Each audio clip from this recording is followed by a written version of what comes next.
Allah mentions, Luqman just told his son, don't do shirk with Allah, right? So the father, the parent told the child, give Allah his rights, right? Give Allah his rights. And then Allah turns to the child and says, give your parents their rights. You see what just happened? So Allah stood up, the parent stood up for Allah. And Allah stands up for the parents. Right? And that's a very powerful thing, because what we're learning from that is sometimes when you stand for Allah, when you do what Allah, when you want to inculcate in somebody Allah's rights, then maybe Allah will make sure that your rights are given. Then Allah will be the one to defend you. You won't have to fight for your rights. Allah will do that for you. And so it's beautiful that there's a switch that happens in these ayat, where first Luqman was just making sure that his son does right by Allah. And in the immediate next ayat, Allah says, I've always wanted to make sure that human beings do right by their parents. وَوَصَّيْنَا الْإِنسَانَ بِوَالِدَيْهِ. So that's a really beautiful, correspondence between these two ayat. But something else that's really important to note here is the word insan. Scholars argue that the word insan comes from two origins. One of them has to do with nisyan, forgetfulness. So when Allah uses the word insan, maybe Allah is highlighting, I'm giving advice that, I'm calling you a human being here because you tend to forget some things. So when Allah uses that word, maybe He's hinting at the fact that this is the kind of advice that's easily forgotten. And when something's easily forgotten, it needs to be repeated over and over again, right? So sometimes people hear, well, I already heard this. I already know what Islam says about parents or whatever. Like, they don't want to hear it.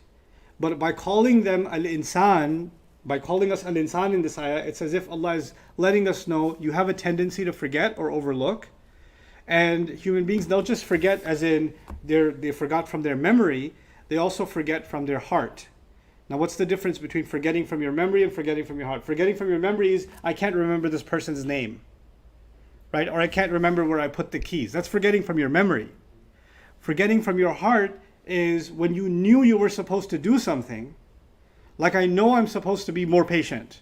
Everybody knows that. But then when you got angry at that time, your heart forgot about that. Even though if somebody asked you at the time, hey, do you know anything about patience? Yeah, you're supposed to be patient. You're not supposed to raise your voice. I know these things. You didn't forget. Your mind didn't forget, but your heart forgot, right? So this ayah can be looked at also as advice that the mind can easily remember, but the heart can easily forget. So Allah gave this counsel so our hearts can remember. And that's the word tawsi also has this idea that something your heart will remember forever. Just like that parting advice when somebody's dying that I was talking about, right? So he says, for both his parents, there is this strong counsel that Allah gave. Then there's the idea of the word walid, as opposed to abawayhi. And there's some really interesting conversations about these two words, because they're both Arabic words for parents. But walid or walidain actually has to do with the biological parents. And sometimes what happens is biological parents aren't doing their job. Let's just put it simply. Sometimes biological parents that gave birth to a child, ended up not being a good mom or not being a good dad. Maybe they were negligent, maybe they were abusive. Maybe they taught the wrong things. Maybe they forced children into the wrong things. In fact, the Quran is full of so many prophet stories whose elders, or the elders of society, or the parents of the society, were actually calling for the wrong thing, right? So that can happen, and you can be in a family where even your biological parents are asking you to do the wrong thing. And so you might feel like, well, if I had good parents, I would have been good to them. But since I don't have good parents, then they're not abawain, they're just walidain, so I don't have to take Allah's advice. I have an exception. Actually, no, Allah's advice is universal, even though Allah knows and Allah teaches us that there are different situations, right? But when it comes to when someone does wrong to me, let's just give a worst case scenario. Somebody's in a family and their father's terrible. He beats the child, he abuses the child, he doesn't give them, they don't have food to eat, they're kept in miserable conditions, whatever it may be, right? Or they're completely unfair and they humiliate them and degrade them and all that stuff, right? So they're the worst possible imaginable father or worst possible imaginable mother. What does Islam say about that? Islam doesn't say, well, they could be a monster, but you should still be good to them. That's not what Allah's religion says. What Allah's deen is telling us is, if they do, every human being has a right to defend themselves, and the right to defend their own dignity. They have that right. There's the right to seek protection even. They do. But if, like, once they become old, that bad parent to you became old, and they have a heart condition, or they later on said that I'm sorry, or whatever else, right? And they want to come back and they want to connect with you. You may not be able to do that because every time you see their face, you remember all the terrible things they did, right? You may not be able to overcome that. And even in that case, Allah still gives us advice. And what's the advice? Ihsanan, in other places in the Quran. Do the best you can. Do the best that you can. It's really beautiful words. Allah didn't put one standard for every situation. So if you have a terrible situation, what's the best that you can do? The best that I can do is I'm not going to be hurtful towards them. I won't cause them any harm, but being around them is harmful for me, or my religion, or my emotional state, or my well-being, or even my own children. So I'm going to keep a safe distance, but I'll still do whatever I can for them from a distance, as I would for anybody in need. That's the best I can do. Sometimes that's the best a person can do. They can't do any more. Ibrahim alayhi salam was being kicked out of his house, right? And I'm pretty sure Ibrahim alayhi salam understands you have to be the best to your parents more than anybody.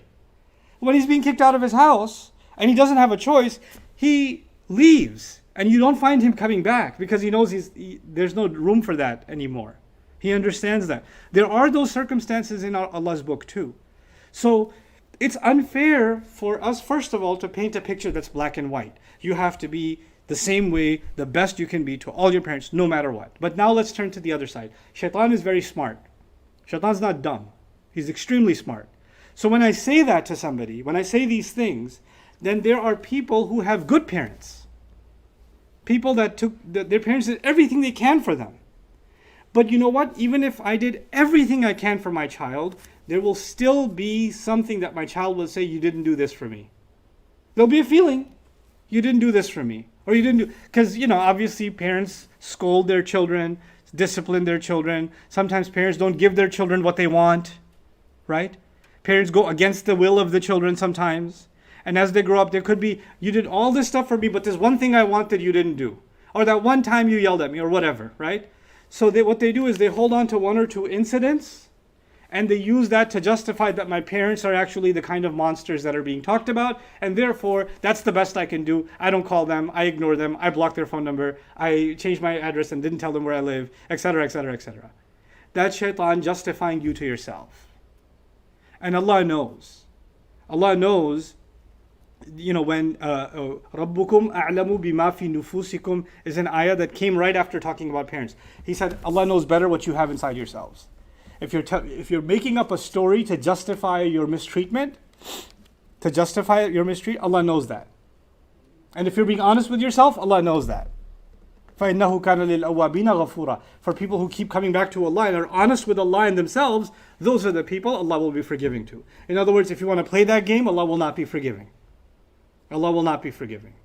So now coming to this ayah, he says we gave the human being advice regarding both his parents.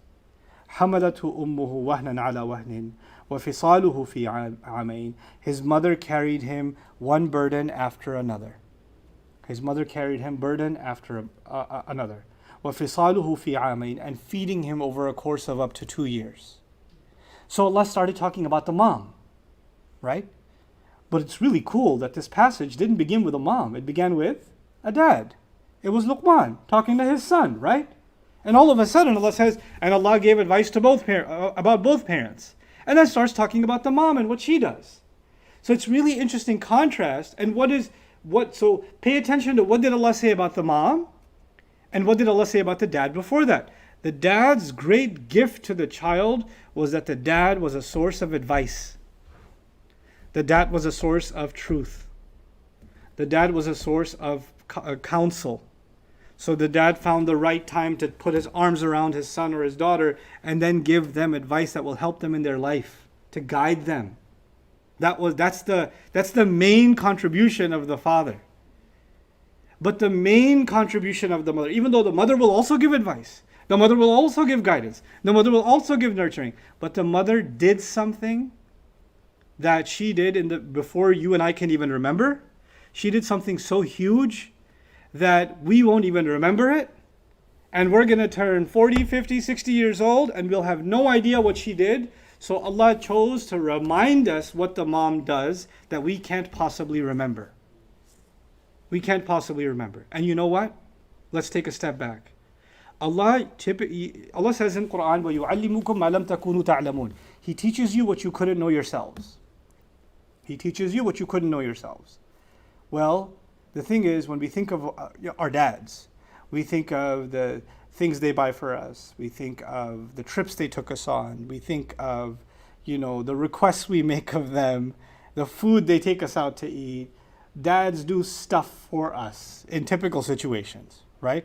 So when we think of the good things that dad paid for my college tuition, dad got me my first car, dad did this, dad did this, dad did this, right? Those are the things we can remember from father.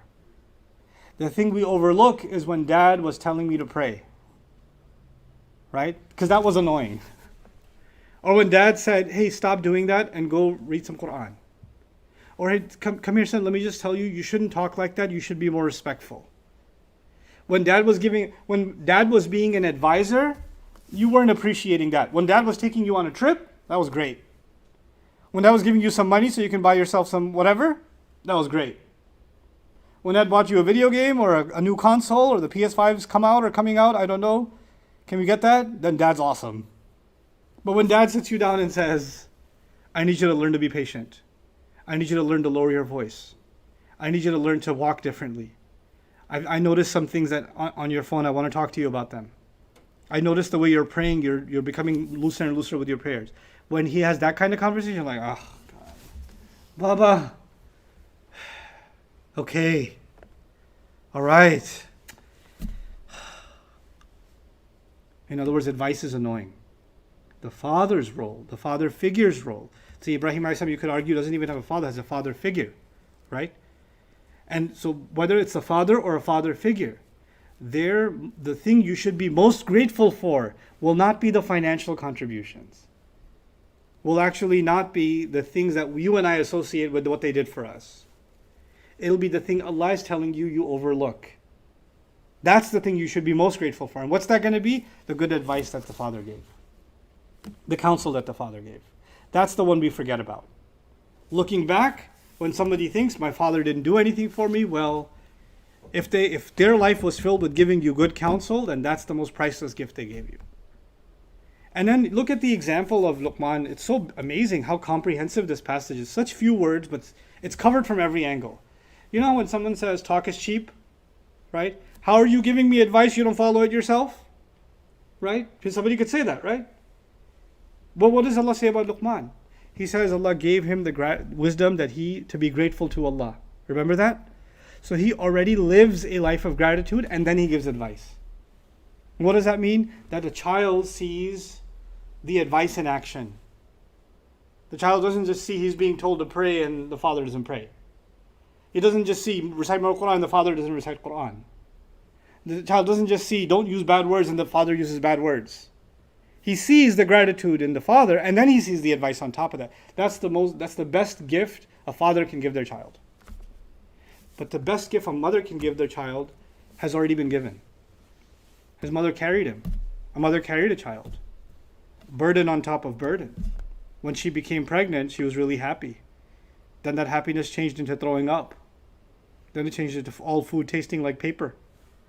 Then it changed into backaches, stomach aches, all kinds of aches, temper tantrums, mood swings, crying for reasons nobody can understand, right? Not being able to sleep, not being able to stay awake, not being able to stand, not being able to sit, not being able to lie down. Lie this way it hurts, lie that way it hurts. Constant anxieties, the baby okay, is everything okay? Fears on top of fears. It's not just physical burdens, it's other weaknesses, emotional weaknesses, other anxieties. What kind of child is this going to be? Is everything going to be okay? And then as the mom gets further and further into her trimesters, into her pregnancy, then the physical toll starts getting heavier and heavier and heavier. It's like you guys want to try an experiment, you just take your book bag, your backpack, and you put it on in front instead of your back and stuff it with textbooks and zip it up and don't take it off for a week. See how that feels? That was mom doing that for us, right? Whether she's Every 5 minutes she's got to go to the bathroom again because her bladder is being squeezed by us. And as we're growing inside her belly, then we feel like stretching. So we're kicking her from the inside. We're stretching and kicking and doing all kinds of stuff to her from the inside. And we don't remember any of this. We were causing her daily pain. Daily is not even the word. Every moment was pain and discomfort. And we're doing that. And what is she doing? When someone hurts you, you want to hurt them back. Or you want to at least get away from them. Right? If someone's bothering you, you just want to get away from them. The mom doesn't want to get away from you. You hurt her, and she just threw up, and all she's worried about is, I hope the baby's okay. She's not even worried about if she's okay. She's just worried if the baby's okay. She's reciting Quran, and she's hoping that the blessings of the Quran go and bless the child in some way. She wants to be careful around table corners. Nobody cares for you like that, ever. The way your mom does. That she already did. She didn't even care about her own life. When time came to give birth, that's pretty much what you can call a near-death experience. They bleed, and then bleed, and then bleed. And then nearly die. Their body, their bones literally open up. Their bones open up for them to give birth to you and me. And if they're not able to do that, then, the convenient one, C-section? Yeah, really? Cutting your gut open is a convenient thing? And then they get stapled together? They get stapled in their belly? That's easy? And they do that, and they almost die bleeding. And, in life, if somebody bleeds you, then you see them and you should be traumatized. That's the person who stabbed me. That's the person who cut me. That's the person who nearly killed me. That's the person who tortured me. 36 hours of labor, 20 hours of labor, 13 hours of labor. And after all that yelling, screaming, excruciating pain, the baby comes out and the mom says, you know what you've done to me? No.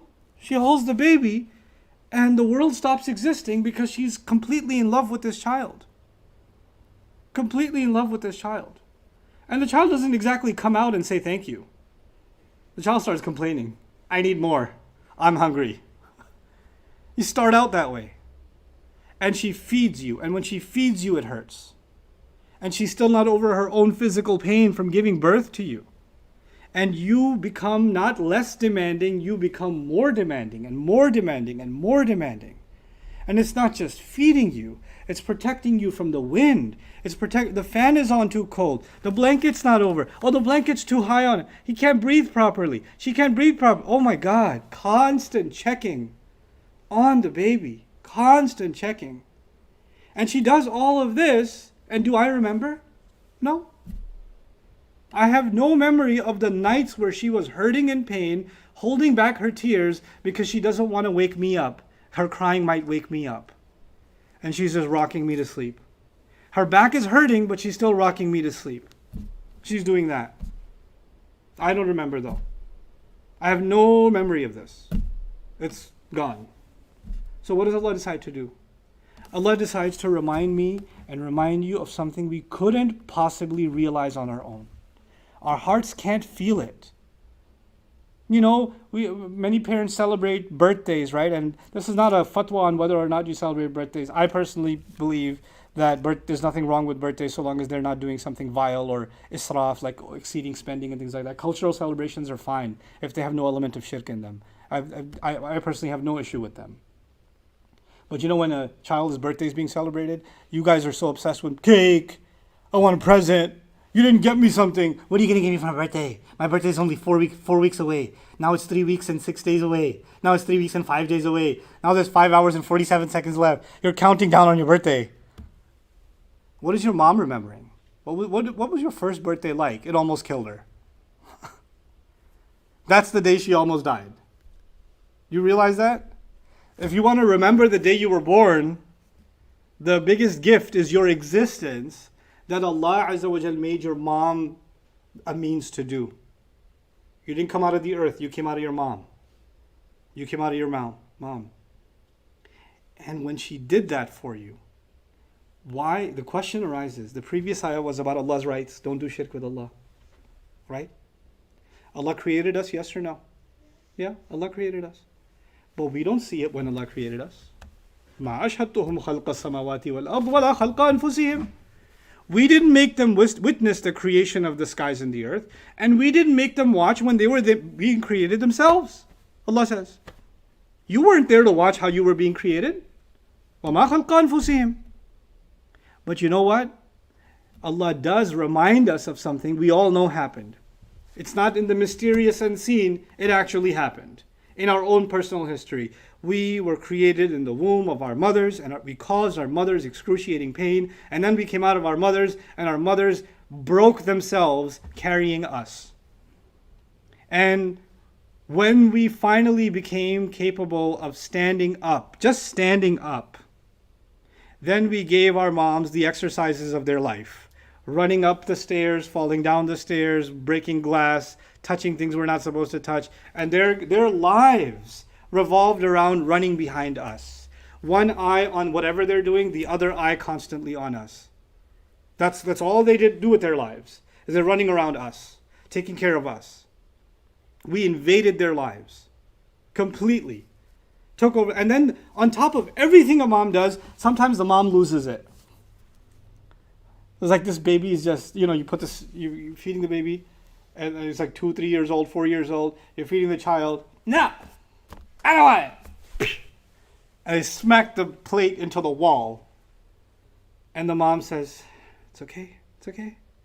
And she tries it again and smack the other wall. And then eventually mom says, stop it. And the baby starts crying. And the mom feels guilty the whole night that I'm too cruel of a mother. Right? That's what she feels like.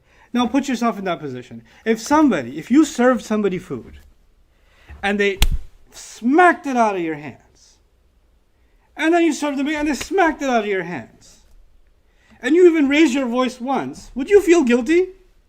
No, you wouldn't. But the mom has this soft corner for her child that she feels like she's not doing enough.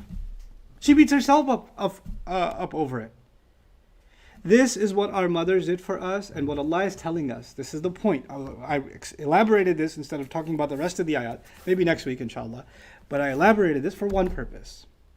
If a human being is incapable of feeling, not knowing, feeling gratitude for what mom did, then they are incapable of feeling gratitude for what Allah does.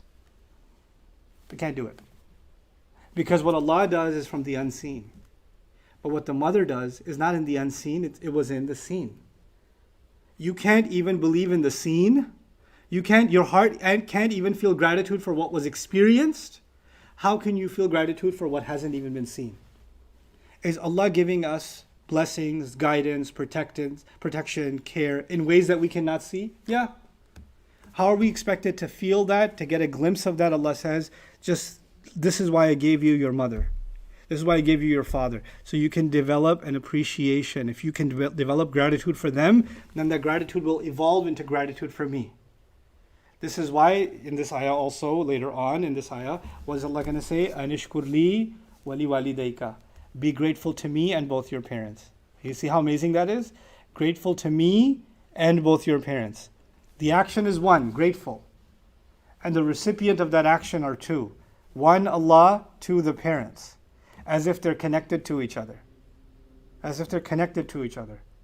So those of us that do have parents that are alive, those of us that have given a hard time to our parents, especially to our moms and even to our dads, the dad that gives us advice, the dad that doesn't want anything back from us. Whenever he does something, he does it for our own good. When he yells at you for messing up in school, it's not because he gets something out of it or he gains a victory.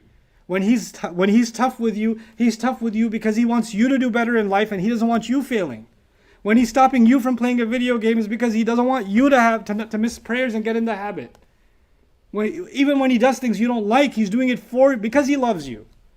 And when your mom is tough on you, when your mom is disciplining you, then in those moments, how easy is it for you to just snap back?